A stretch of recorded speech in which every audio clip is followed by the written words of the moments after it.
آپ حضرات کو معلوم ہے کہ پچھلے جمعہ پر میں نے اپنے کتاب میں عرض کیا تھا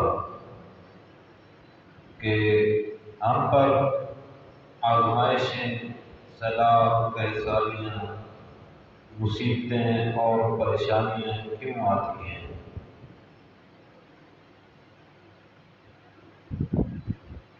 آج میں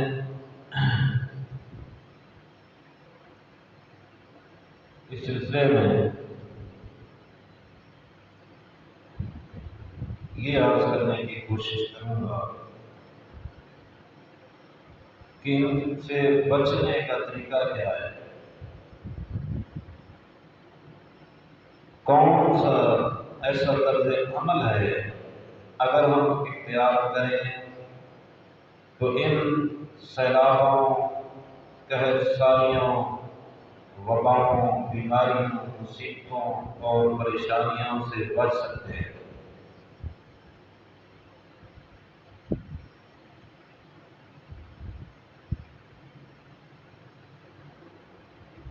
تو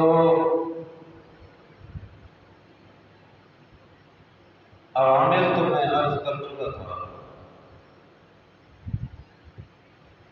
کہ عوامل جس کی وجہ سے اللہ تعالیٰ ہمیں ان آزمائشوں میں مبتلا کرتا ہے وہ ہمارے گناہ ہیں۔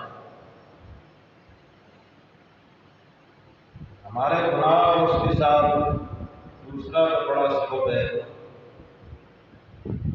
کہ ہم لوگ ایسے کام کر رہے ہیں جو ہمارے ماحول کا جو اللہ کی طرف سے بنایا گیا ایک توازن ہے، ہمارے غلط کاموں کی وجہ سے وہ توازن بگڑ رہا ہے۔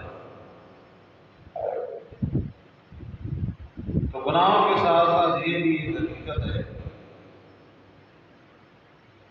جس طرح کہ میں چند لفظوں میں عرض کر دوں، اس کی سب سے بڑی وجہ یہ ہے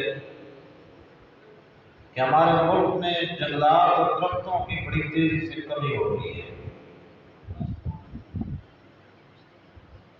جنگلات ہوں یا درخت ہوں،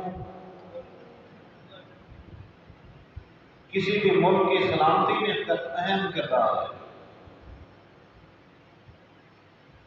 اس لیے اپنے ملک کے جنگلات کی ہمیں حفاظت کرنی چاہیے اور گھروں میں اپنی زمینوں پر درخت لگانے چاہیے۔ اور دوسرا بڑا سبب یہ ہے کہ ہمارے سستی ہے ملکی طور پر کہ ہم لوگ ڈیم نہیں بنا سکے۔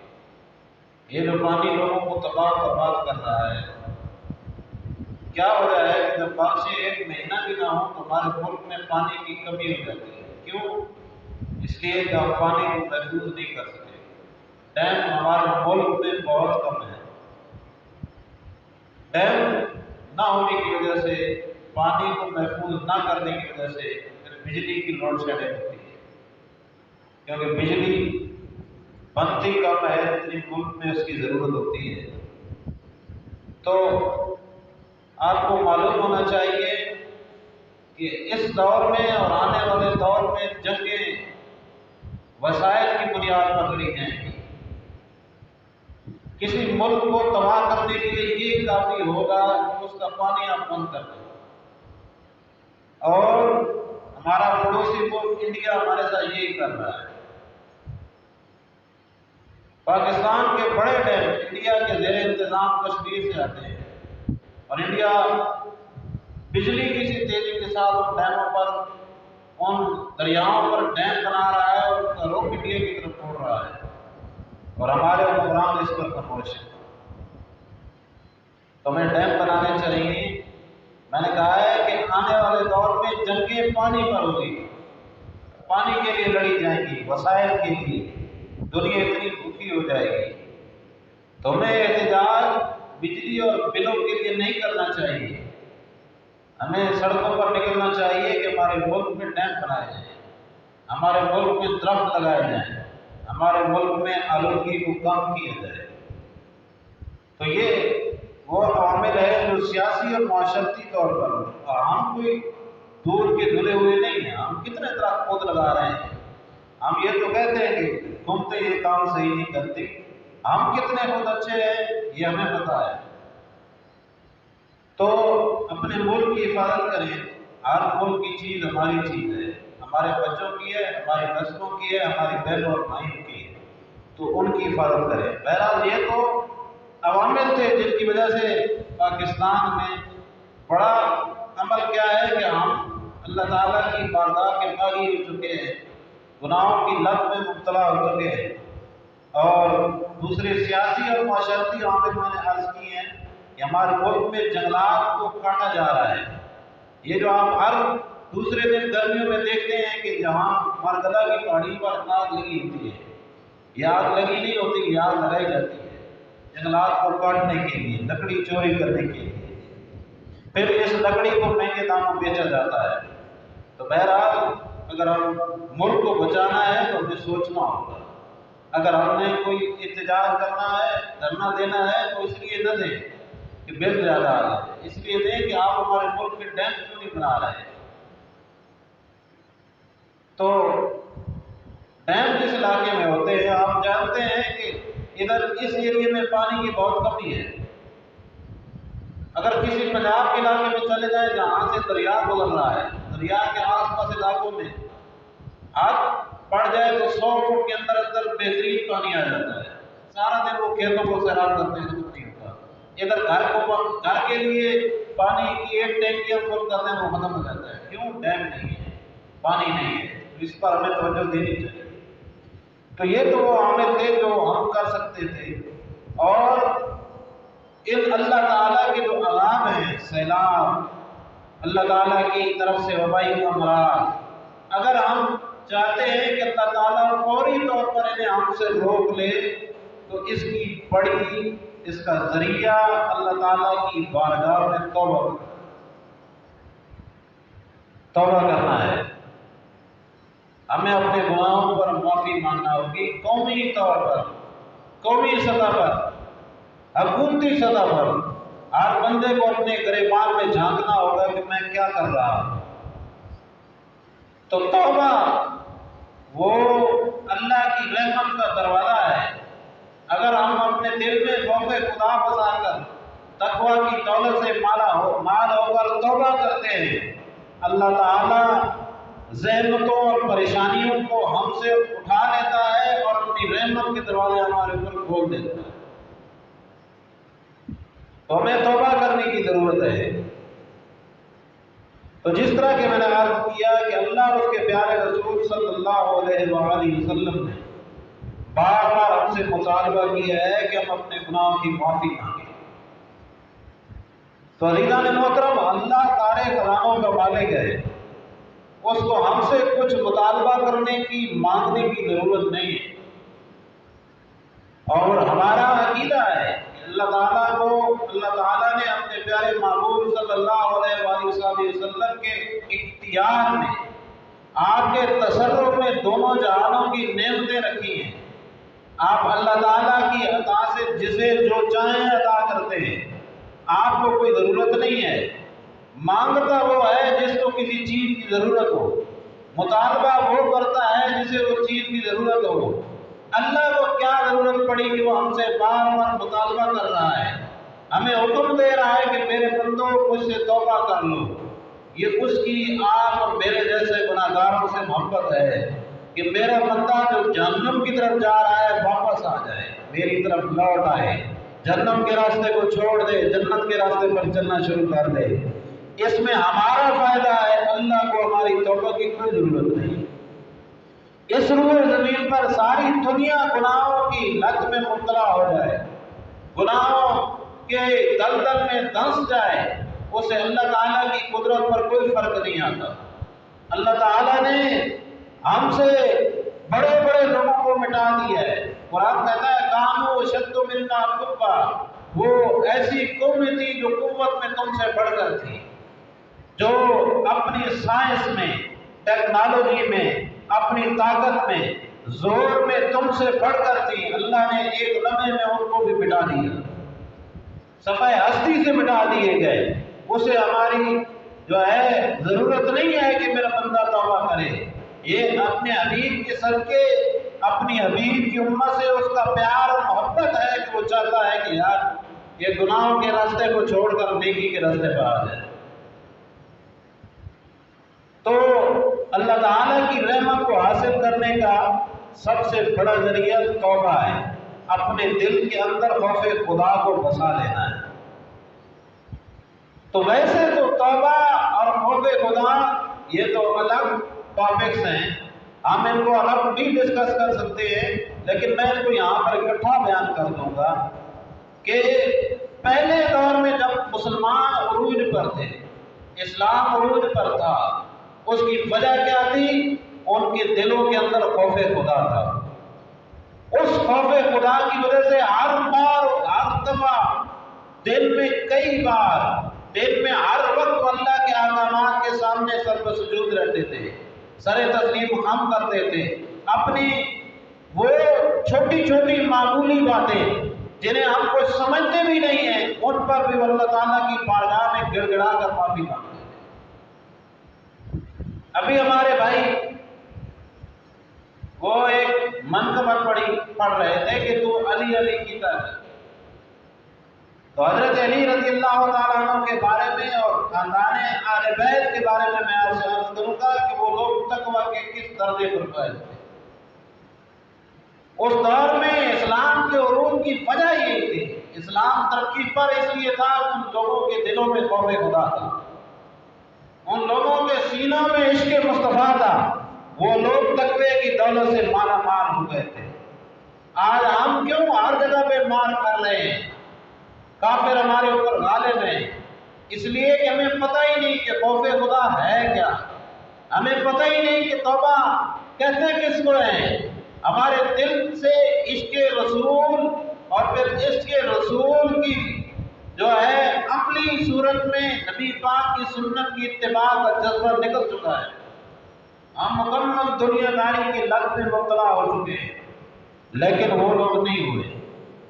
میں عرض کروں گا، میں صرف 2 آیتیں اور ایک حدیث آپ کے سامنے پیش کروں گا تاکہ آپ کو معلوم ہو جائے کہ اللہ کو ہماری توبہ کی کچھ حاجت نہیں ہے، اس کے محبوب کو ہماری توبہ کی ضرورت نہیں ہے، لیکن پھر بھی انہوں نے ہمیں یہ بار بار ہم سے مطالبہ کیا ہے کہ توبہ کرو، کیونکہ اللہ یہ چاہتا ہے کہ میرے محبوب کی امت اس دنیا میں بھی شان، عزت اور ٹھاٹھ کے ساتھ رہے اور آخرت میں بھی شان اور ایمان کے ساتھ رہے۔ لیکن امت اس راستے کو چھوڑ چکی ہے، امت نے ذلت کی چادر اپنے اوپر تان لی ہے، امت ذلت اور پستی کی گہرائیوں میں گر چکی ہے، اس وجہ سے کہ در مصطفیٰ اور اللہ کے در سے دور ہو چکی ہے۔ آج بھی ہم چاہتے ہیں اگر کہ معاشرے میں سکون ہو، ہماری فصلوں میں ہریالی ہو، ہمارے گھر آباد رہیں، ہمارا علاقہ آباد رہے، یہاں کسی قسم کی نعمت کی کمی نہ ہو، ہمارا ملک شاد و آباد رہے، ہمیں ملک کے دشمنوں کے سامنے، غیر ملکوں کے سامنے جھکنا نہ پڑے، تو اس کا واحد اور بنیادی حل یہ ہے کہ اپنے دل میں خوف خدا کو جگہ دیں۔ یہ جو دنیا داری کی محبت ہے اس کو باہر نکال کے پھینک دیں، اپنے دل میں اللہ تعالیٰ کا ڈر پیدا کریں، اس کا خوف پیدا کرے، اس جباروں کا ہار کی عظمت سے لڑ جائے اور پھر اس کی بارگاہ میں توبہ کرے، اللہ کے محبوب سے عشق کرے اور اس عشق کی عملی صورت نبی پاک کی سنت کی پیروی کرے۔ انشاءاللہ یہ دنیا بھی ہماری ہوگی اور آخرت بھی ہماری ہوگی، لیکن عام یہ ہے کہ کیا ہم واپس آئیں گے یا نہیں، یہ ہم خود جانتے ہیں اور آپ جانتے ہیں۔ ہمیں واپس آنا ہوگا، دنیا کے مسائل کا حل اسلام ہے، اس کے علاوہ اور کچھ نہیں۔ آپ کو، ہمارے آنے والی نسلوں کو ان حقیقتوں کا پتہ چاہے آج چلے یا چاہے تباہی اور بربادی کے بعد چلے، انہیں معلوم ہو جائے گا کہ ہماری مصیبتوں، پریشانیوں، ہماری ذلتوں کا واحد حل اسلام ہے۔ اسلام ہی ہے جو ہمیں ذلت کے مقام سے ذلت کی گہرائیوں سے اٹھا کر عروج اور عزت کی بلندیاں عطا کر سکتا ہے۔ اس کے علاوہ کوئی حل نہیں ہے، اس کے علاوہ کسی اور نظام میں سکون نہیں ہے، اس کے علاوہ کوئی اور حقیقت نہیں ہے۔ اسلام ہی وہ حقیقت ہے کہ جو ہمیں زمانے میں بلند اور اعلیٰ مقام عطا کر سکتی ہے، جو ہمیں عزت عطا کر سکتی ہے۔ تو عزیزان محترم، اللہ تعالیٰ نے قرآن مجید میں ہم سے مطالبہ کیا ہے، فرمایا یا ایھا الذین آمنوا توبوا الی اللہ توبۃ نصوحا۔ یہ 28ویں پارے کی سورہ تحریم کی آیت نمبر 8 ہے۔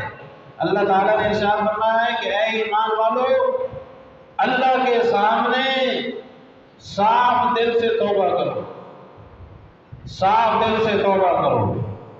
تو صاف دل سے توبہ کرنے کا مقصد کیا ہے، جس کو توبۃ نصوحا کہا جاتا ہے؟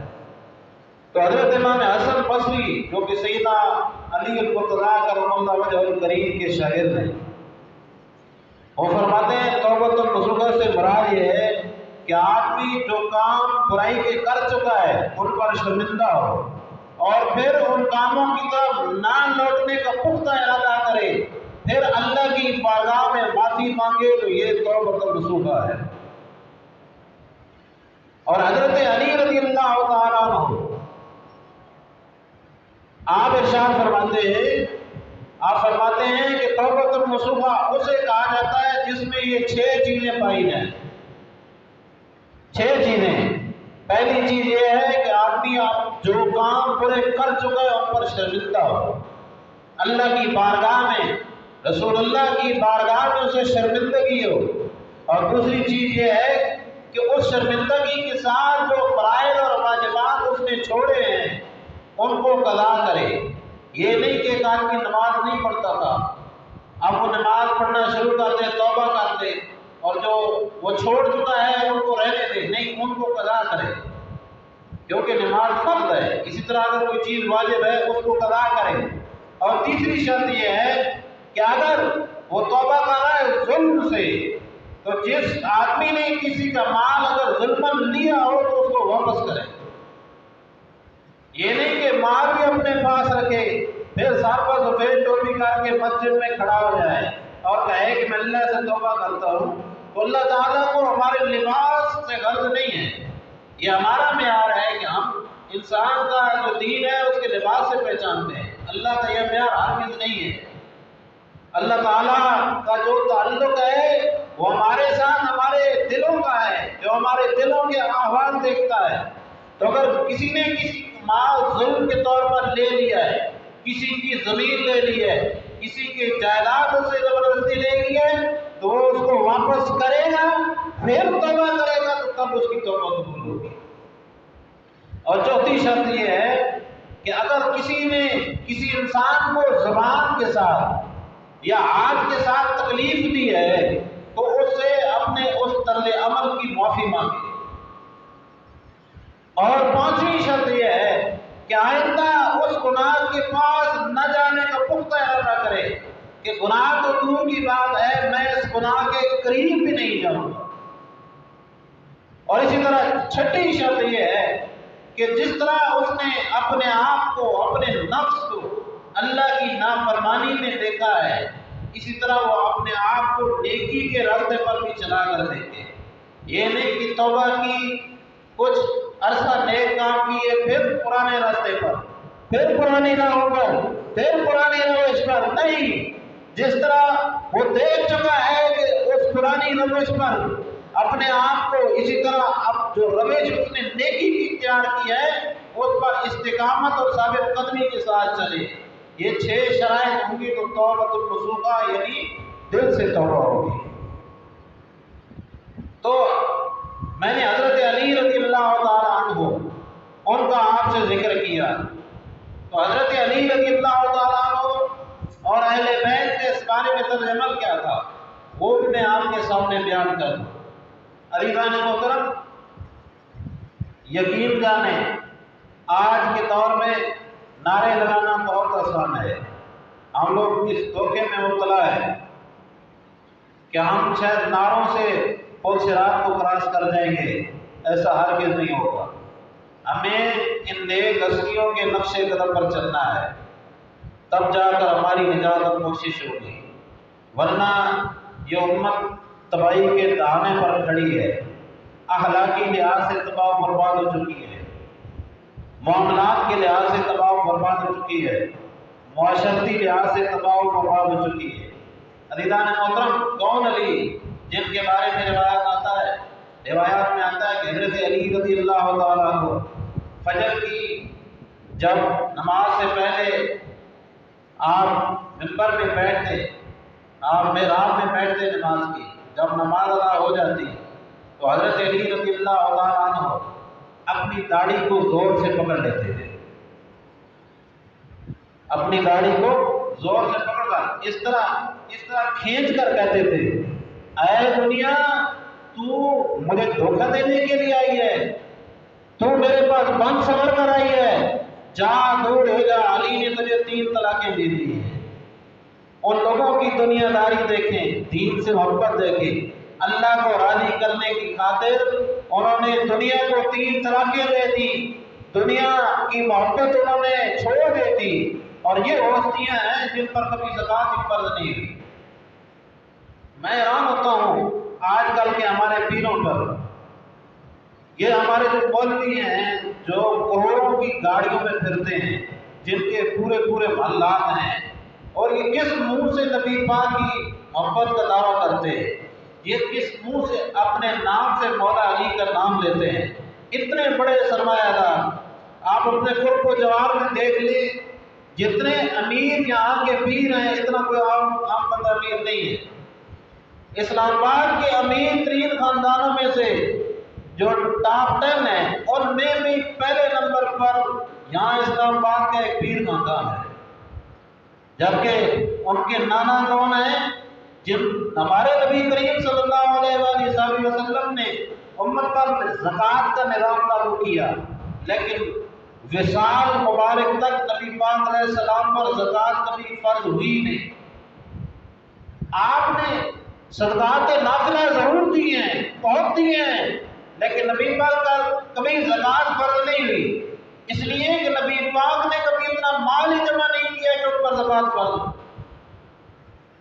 آپ فرماتے ہیں کہ اللہ نے مجھے اختیار دیا ہے کہ میں چاہوں تو میں غنا کا شاہانہ انداز اختیار کروں، اور چاہوں تو میں فقر و تندرستی اختیار کروں، اگر میں چاہوں تو سونے کے پہاڑ بن کر میرے ساتھ چلنا شروع ہو جائے، لیکن میں نے فقر کے راستے کو اختیار کیا ہے، میں نے اختیاری طور پر غربت کے راستے کو اختیار کیا ہے۔ نبی پاک کا طریقہ یہ تھا کہ آپ نے کبھی مال جمع نہیں کیا۔ انسان گناہ کیوں کرتا ہے؟ جب اس کے دل میں دنیا کی محبت آ جاتی ہے۔ تو جنہوں نے اپنے پاس دنیا کبھی جمع ہی نہیں کی، وصال تک جن کا عالم یہ ہو، جن کا میں اور آپ کلمہ پڑھتے ہیں کہ ان پر کبھی زکوٰۃ فرض ہی نہیں ہوئی، جب دنیا سے جا رہے ہیں تو ایک چٹائی کے تنوں کا، ایک کھجور کے تنوں کا بنا ہوا بستر ہے، اور چند تلواریں آپ کی ملکیت میں، اس کے علاوہ اور کچھ بھی نہیں ہے۔ آپ دنیا سے اس حال میں جا رہے ہیں اور ہم ان کا نام لیتے ہیں اور صبح و شام ان کی غلامی کی دعوے کرتے ہیں، اور ہمارے بینکوں میں کروڑوں اور اربوں پڑے ہوئے ہیں، اور ہم یہ دعویٰ کرتے ہیں کہ غلامی رسول میں موت بھی قبول ہے۔ یہ کون سی غلامی ہے؟ اسلام جو ہے ہمارا دین، یہ ہمیں مال جمع کرنے کو ہی حرام سمجھتا ہے۔ یہ اسلام میں پسند نہیں ہے کہ ہم اپنے اکاؤنٹ میں پیسے رکھیں یا کروڑوں روپے رکھیں، یہ اسلام کو بالکل پسند نہیں ہے۔ ہاں، ذاتی طور پر ہم اپنی ضرورت کا رکھ سکتے ہیں، لیکن اسلام یہ کہتا ہے کہ جو تمہارے پاس مال و دولت آئے، بے شک چاہے لاکھوں کروڑوں اربوں میں آئے، اس کو کاروبار پر لگاؤ، اس کو جمع مت کرو۔ اگر تمہارے پاس ضرورت سے زیادہ ہے تو غریبوں کی امداد کرو، مستحقین کی امداد کرو، لیکن جمع نہ کرو۔ تو یہ دنیا کا نظام معاشی طور پر تباہ و برباد کیوں ہو چکا ہے؟ اس لیے کہ کچھ لوگ پوری دنیا پر قابض ہیں، جو پوری دنیا کی مال و دولت کے اکیلے والے۔ تو اگر یہ جمع کا نظام دنیا نے نہ اپنایا ہوتا، آج دنیا میں، پوری دنیا میں ایک ارتکاز دولت کا منصفانہ نظام ہوتا، اسلام دولت کی مساویانہ تقسیم کا حامی نہیں ہے، اسلام دولت کی منصفانہ تقسیم کا حامی ہے۔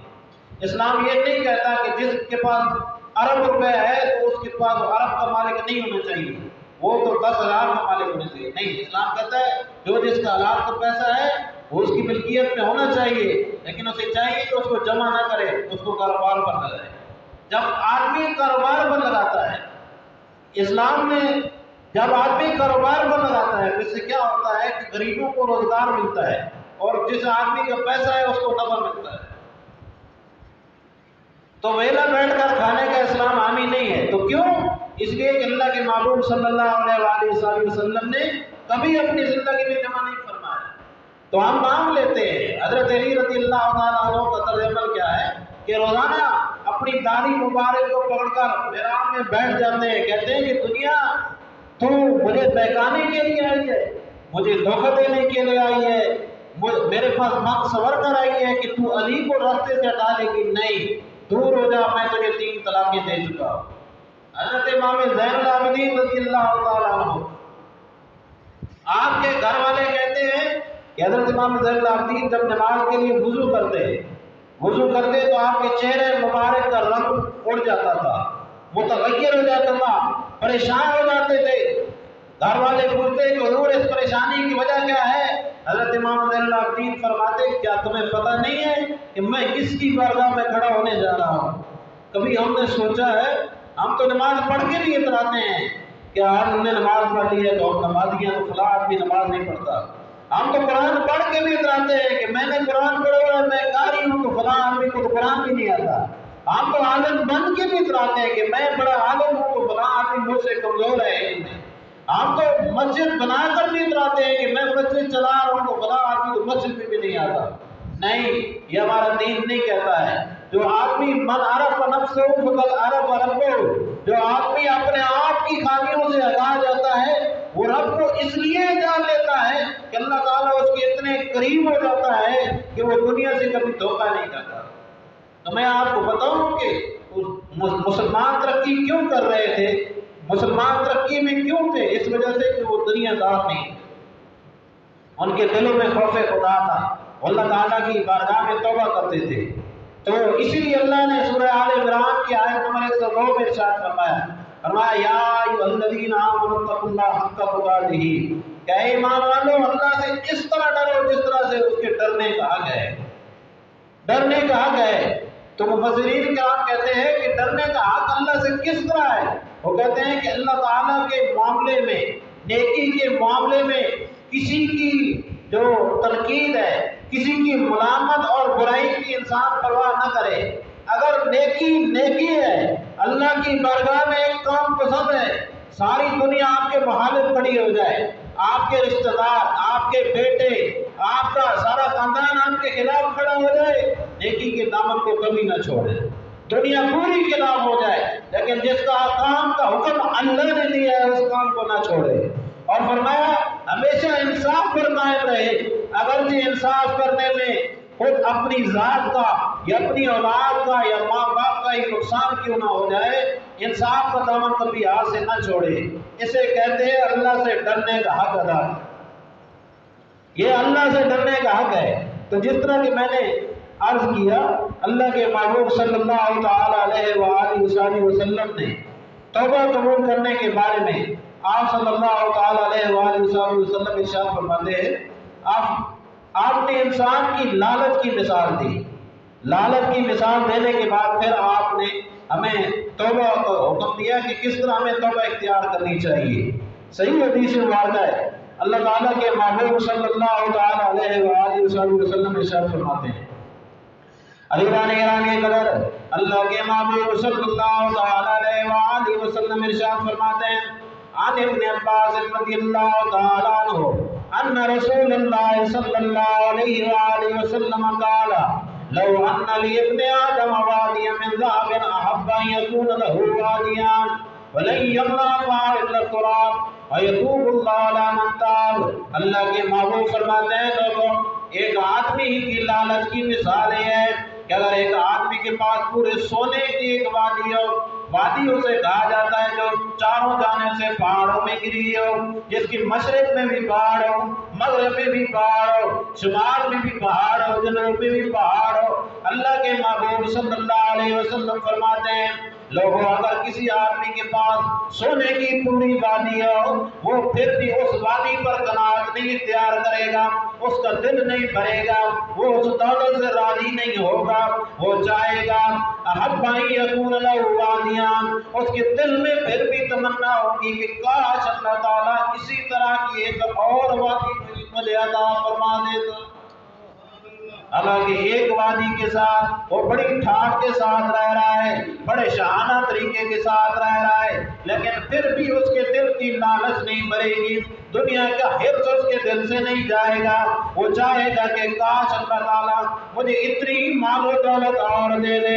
وَلَن شَمْلَ عَفَاهُ إِلَّا التُّرَابُ، فرمایا اللہ کے محبوب نے فرمایا انسان کی لالچ کے منہ کو دنیا کی مٹی نہیں بھر سکتی ہے، دنیا کی کوئی دولت نہیں بھر سکتی ہے، الا التراب، انسان کی لالچ کا دروازہ اس وقت بند ہو جاتا ہے جب اس کی اوپر قبر کی مٹی ڈالی جاتی ہے۔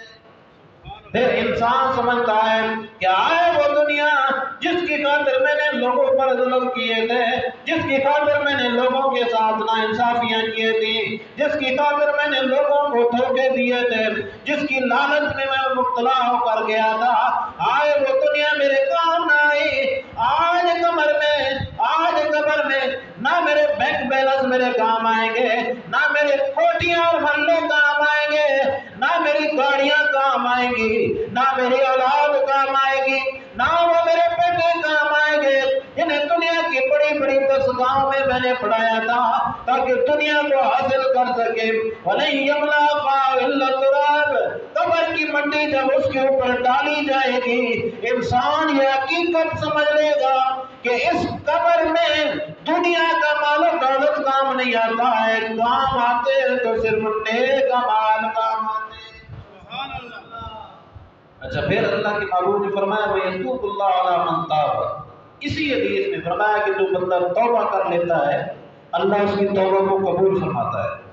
اب یہ دو باتیں کیوں اکٹھی کی؟ اس لیے کہ اللہ کے محبوب صلی اللہ علیہ وآلہ وسلم کو اس بات کا پتہ تھا کہ میری امت میرا کلمہ پڑھنے والے ہو ہی نہیں سکتا کہ ان کے دلوں میں دنیا کی حرص نہ۔ انسان کا گناہ میں مبتلا ہو جانا کسی دور میں یہ بری بات نہیں ہے، بری بات یہ ہے کہ گناہ کر کے اس پر اکڑ جانا۔ گناہ تو نیک بندوں سے بھی ہوئی ہے، ظاہری طور پر غلطی تو حضرت آدم علیہ السلام سے بھی ہوئی تھی، لیکن کیا وجہ ہے کہ آدم علیہ السلام اللہ کے نبی رہے اور شیطان کو اللہ کی بارگاہ سے چھٹکارا مل گیا؟ کیوں؟ اس لیے کہ شیطان کا طرز عمل یہ تھا کہ اس نے اللہ کی نافرمانی کی اور نافرمانی کر کے اس پر اکڑ گیا، فخر کرنے لگا کہ نہیں میں نے تو بڑا کام کر دیا ہے۔ حضرت آدم علیہ السلام کی عزت اور بلندی کی وجہ کیا تھی کہ ان سے خطا نہیں ہوئی، صرف ظاہری خطا ہوئی، اور اس خطا کو بھی وہ حقیقی خطا سمجھ کر اللہ کی بارگاہ میں 300 سال تک روتے رہے۔ اللہ نے ان کے سر پر نبوت کا تاج سجا کر دنیا والوں کو بتا دیا کہ لوگوں غلطی ہر آدمی سے ہوتی ہے، لیکن انسانیت کا معراج اور کمال یہ ہے کہ غلطی کر کے اللہ تعالیٰ کی بارگاہ میں جھک جائے، وہ غلطی کر کے اکڑ جاتا ہے، وہ شیطان کی طرح اللہ کی بارگاہ سے دھتکار دیا جاتا ہے، وہ غلطی کر کے گناہ کر کے اللہ تعالیٰ کی بارگاہ میں جھک جاتا ہے، اللہ تعالیٰ دونوں جہانوں کی عزتوں سے اسے سرفراز کرتا ہے۔ تو علیزان محترم غلطی اور گناہ ہر کسی سے ہوتا ہے، اس لیے اللہ کے محبوب نے فرمایا یتوب اللہ علی من تابا کہ دنیا کی حرص ہر بندے کے دل میں موجود ہوتی ہے، کمال یہ ہے کہ تم اس حرص کو اپنے دل سے نکال دو اور نکالنے کے بعد اللہ تعالیٰ کی بارگاہ میں اپنے ان گناہوں کی معافی مانگو کہ یا اللہ اس دنیا کی حرص میں نے جو غریبوں کا مال کھا لیا میں ان کو واپس کر دوں گا، میں نے جو کسی پر ظلم کیا میں اسے اس کی معافی مانگوں گا، اب تو مجھے معاف کر دے، اللہ اس کو معاف کر دیتا ہے۔ تو یہ دنیا عذاب سے دوچار کیوں ہے؟ ہمارا نوجوان تباہی کی جانب گامزن کیوں ہے؟ میں اپنے نوجوان بھائیوں کو ایک بات سناتا ہوں،